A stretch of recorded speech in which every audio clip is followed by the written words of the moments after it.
I'm Rachel Coonsey. I have been with Hospitality House for 10 years.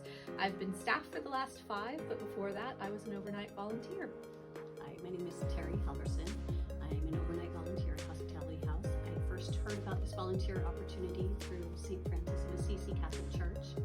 I recently moved back to the area and was looking for volunteer activity and learned about Hospitality House and learned what a wonderful resource it is in our community, and so decided to take on the role of volunteer.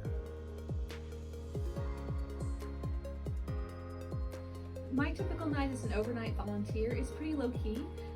I usually start the evening sitting at this desk, which is our volunteer hub.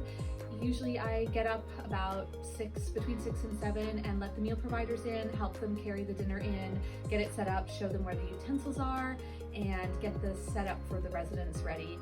And then I pretty much am just here for the next few hours. Residents may pop in and say hi.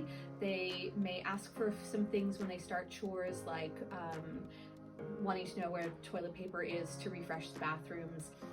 Mostly I sit here, pull up Netflix, watch an episode, do a little bit of knitting when I'm here as a volunteer, and I've brought in sewing, I've done some quilting, I sometimes watercolor when I was a volunteer, and it's just a few hours of kind of hanging out and being prepared to lock the shelter down at night. Throughout the evening, I stay mostly in the office, and clients come if they have questions or need something. It might be they need a couple Tylenol, or they have a little stomach ache, they need some kind of medication.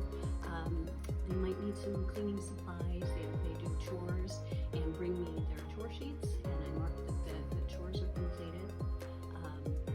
At 10 o'clock, it's lights out time, so I shut off the lights and close the bedroom doors and put on an alarm, a building alarm, and I come into a nice cozy little office and go to sleep. When I'm sleeping at the shelter, I prefer to just use the couch. It's pretty wide, fairly comfortable, and I bring in a sleeping bag and a pillow and a blanket, but there is stuff here that I could use if I didn't want to carry my own. There's also a roll-out bed with more of a traditional mattress that's in our back storage, so if sleeping on a couch overnight doesn't appeal to you, there is another option. Just let staff know so we can make sure to have that available before your shift.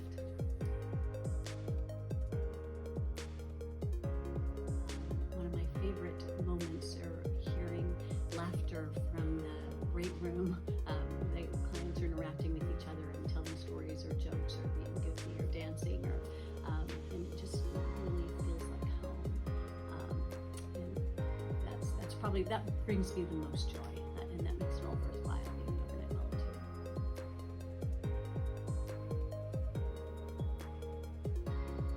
Many years ago, when I thought about being an overnight volunteer, I had some concerns and apprehension. I just wasn't sure what it would be like. I really only visited the shelter very briefly once before.